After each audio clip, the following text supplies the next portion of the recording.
Assalamualaikum Boboto, salam dunia. Saya doakan di Sabtu malam ini teman-teman semua masih dikasih kesehatan dan keselamatan dalam menjalani segala aktivitasnya. Amin. Dan malam hari ini saya akan membahas satu konten atau yang lagi viral ya sampai tadi siang tentang Kang Farhan yang diundang di channelnya Pikiran Rakyat yang membahas tentang training center dan stadion. Nah, setelah saya confirm ke media officer tim manajemen Persib, ya kata mereka memang begitu adanya apa yang disampaikan Kang Farhan, ya betul. Jadi saya pikir ya sudah untuk menambah ilmu dan wawasan teman-teman Boboto semua, saya sudah rangkum beritanya dan saya coba menyampaikan dengan bahasa yang lebih ringan, jadi biar lebih dimengerti lagi, biar lebih sampai pesannya kepada teman-teman Boboto semua yang terus menanyakan tentang training center atau training ground. Nah, langsung aja saya coba bahas tema kali ini yang memang agak berat. Jadi mohon teman-teman Bobotoh punya waktunya disiapin sekitar 10-13 menit ke depan. Saya akan merangkum apa yang terjadi mengenai training center Persib Bandung. Oke, mudah-mudahan info saya ini dapat diterima dengan baik ya dan sampai pesannya kepada Bobotoh. Oke, langsung aja saya bahas tentang training ground dulu.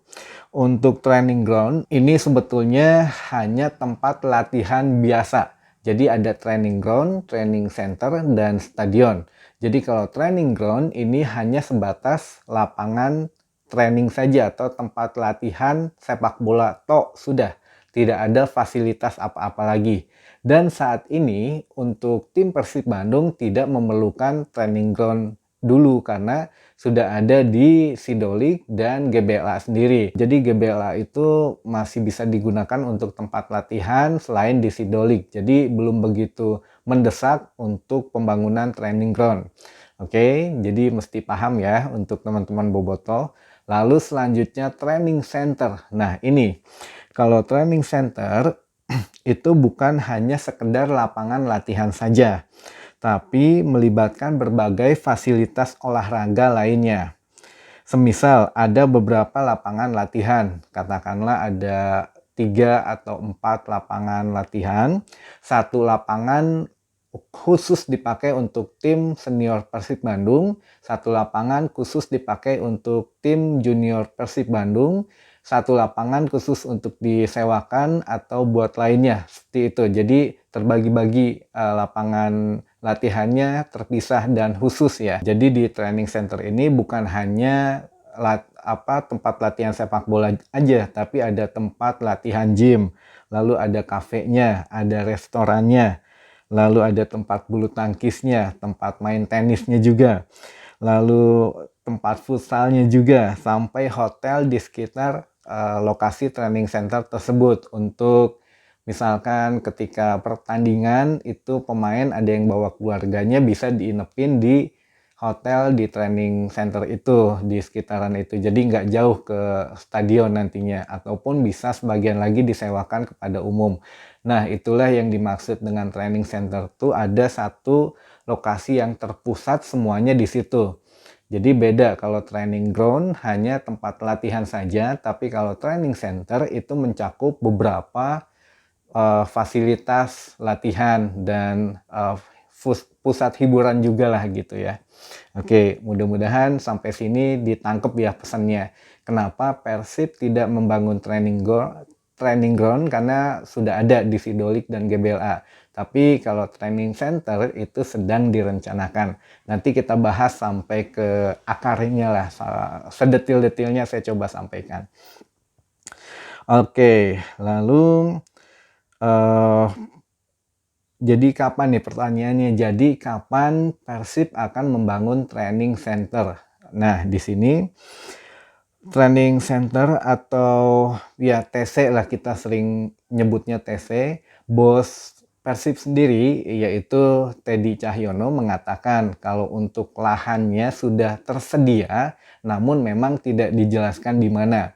Untuk lahannya sudah tersedia, untuk investornya juga sudah ready, tinggal ngebiayain.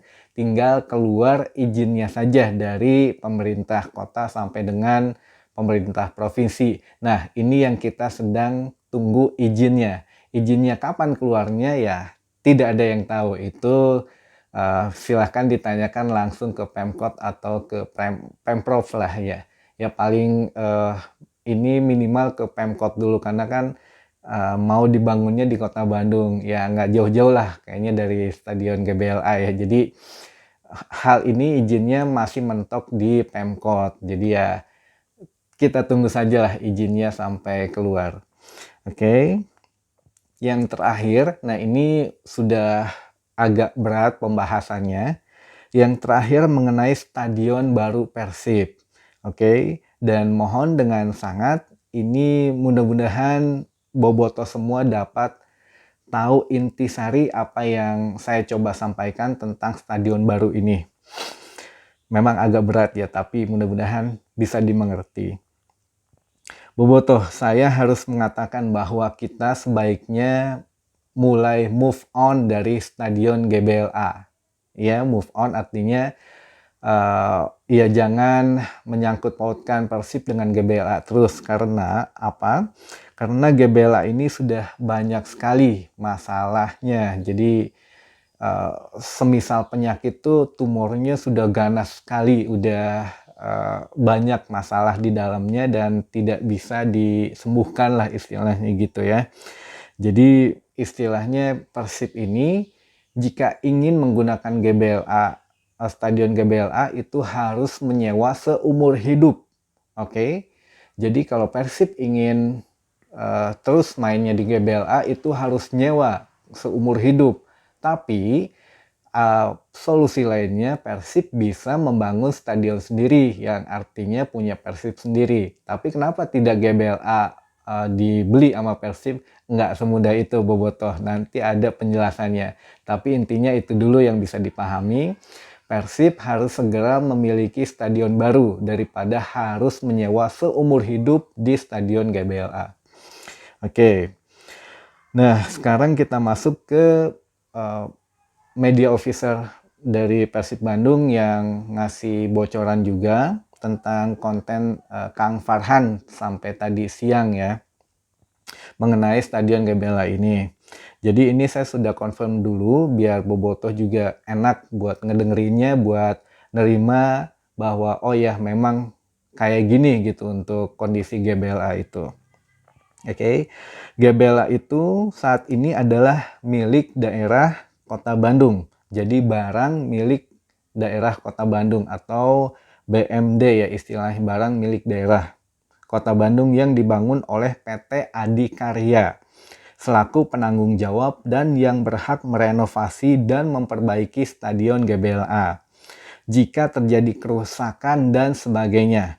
Nah, jika Stadion GBLA itu mengalami kerusakan atau harus direnovasi atau ya diperbaiki baik bagian sebelah utara, selatan, timur, barat itu sepenuhnya harus PT Adikarya yang membangun dari awal. Tidak bisa pihak lain yang merenovasi. Makanya sampai sekarang kan nggak ada yang renovasi bagian-bagian tertentu ya, hanya ya sebatasnya saja lah, itu pun di luar stadion, lebih banyaknya bukan di dalamnya, bukan fasilitas stadionnya karena ya itu nggak boleh, itu melanggar hukum. Seharusnya PT Adikarya yang melakukan renovasi dan apa untuk perbaikan stadionnya. Saya lanjut kembali. Namun setelah wali kota pada saat itu Dada Rosada tertangkap oleh KPK, maka terseretlah kasus Stadion GBLA ini dan ditemukan banyak masalah, terutama korupsi dana pembangunan. Setelah diinvestigasi, terungkap bahwa beberapa pegawai PT Adikarya dan pegawai dinas sampai wali kota Bandung saat itu, yaitu Dada Rosada, terbukti melakukan korupsi dana pembangunan Stadion GBLA yang merugikan negara sebanyak 20 miliar rupiah yang memang sudah dirilis ke publik. Jadi kerugian negara atas dibangunnya Stadion GBLA itu sebanyak 20 miliar yang menyeret sebagian pekerja dari PT Adikarya, sebagian pekerja dari Dinas Pemkot Bandung sampai Wali Kota Bandungnya saat itu, yaitu Pak Dada Rosada. Baik, singkat cerita, hasil investigasi tersebut mengharuskan PT Adikarya mengembalikan lagi uang negara sebanyak 20 miliar. Namun, PT Adikarya menolak karena tidak punya dana sebanyak itu. Maka mangkraklah kepengurusan Stadion GBLA sampai sekarang. Nah, jadi kenapa pertanyaan bobotoh GBLA kok nggak dibagusin aja sekalian, nggak ini kan Persib juga bisa, ya nggak semudah itu karena itu melanggar hukum.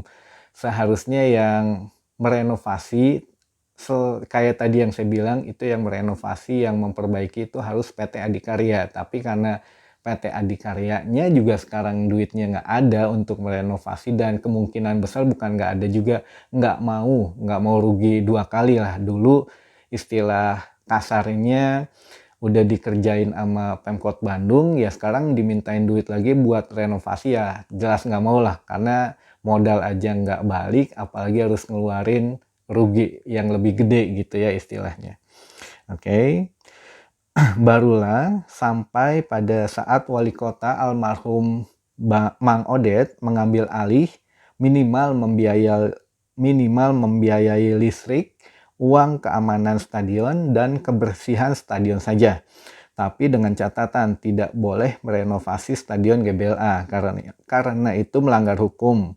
Sebab yang harus merenovasi adalah PT Adikarya. Nah, ini balik lagi tadi yang saya sampaikan. Di zaman almarhum Mang Odet akhirnya berani mengambil sebagian kecil sebetulnya tanggung jawab mengurus Stadion GBLA. Jadi untuk pembayaran listrik, air, uang keamanan, uang kebersihan itu masih ditanggung oleh Pemkot. Sebetulnya ya memang harus PT Adikarya ya, tapi ya Pemkot Bandung mengambil alih sebagian kecil lah, bukan sebagian besar. Oke, tapi PT Adikarya sudah menyatakan angkat tangan untuk mengurus Stadion GBLA, maka secara hukum diadakanlah proses lelang untuk yang sedia mengurus Stadion GBLA. Salah satunya PT PBB. Tapi dari 15 tahapan proses lelang sampai saat ini saya bikin konten ini, itu masih ada di tahap 1. Seperti yang disampaikan oleh Kang Farhan di channelnya Pikiran Rakyat ya.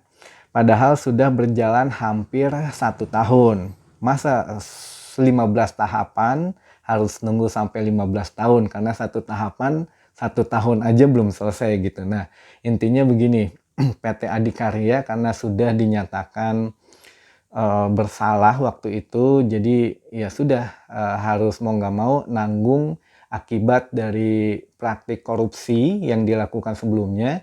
Ya selesaikanlah, kalau mau ada renovasi atau pembangunan GBLA ya harus PT Adikarya dengan menambah juga uang 20 miliar yang harus diganti ke negara. Ya jelas nggak mau Adikarya, pertama ya tidak ada uangnya, kedua memang nggak mau rugi lagi lah gitu untuk ngurus Stadion GBLA. Sampai saat ini ya tidak ada yang bisa mengurus Stadion GBLA.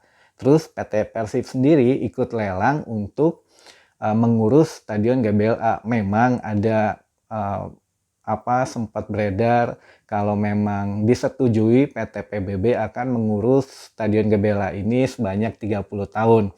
Yaitu balik lagi tadi yang saya sampaikan, ya memang istilahnya nyewa bukan beli ya, nyewa seumur hidup. Jadi lebih baik beli atau bikin baru saja daripada nyewa gitu kan. Jadi tanggapan Boboto juga pasti gitu, ya udah bikin baru aja lah daripada nyewa gitu kan. Lagian banyak masalah juga, mungkin ya inti dari akar masalah Persib main di GBLA sedikit banyak masalah ya karena tanahnya juga bermasalah mungkin gitulah. Ini intermezzo dikit aja ya, jadi jangan disambung-sambungin untuk cocok logi aja lah, mungkin begitu. Tapi yang jelas solusi dari manajemen Persib adalah Persib mau meneruskan ikut proses lelang ini, yang lelang untuk mengurus GBLA atau membangun stadion baru. Karena investor sudah banyak yang siap dan dananya juga tidak masalah jika harus mengeluarkan beberapa ratus miliar lah. Itu kecil katanya buat investor. Jadi gimana nih Bobotoh, bisa kasih masukan di kolom komentar ini yang mungkin bisa saya sampaikan juga nantinya. Bobotoh lebih baik menunggu proses lelang ini yang baru tahap 1 dari 15 tahap yang harus dilewatin. Satu tahap aja sampai 1 tahun kan belum beres, apalagi 15 tahap 15 tahun.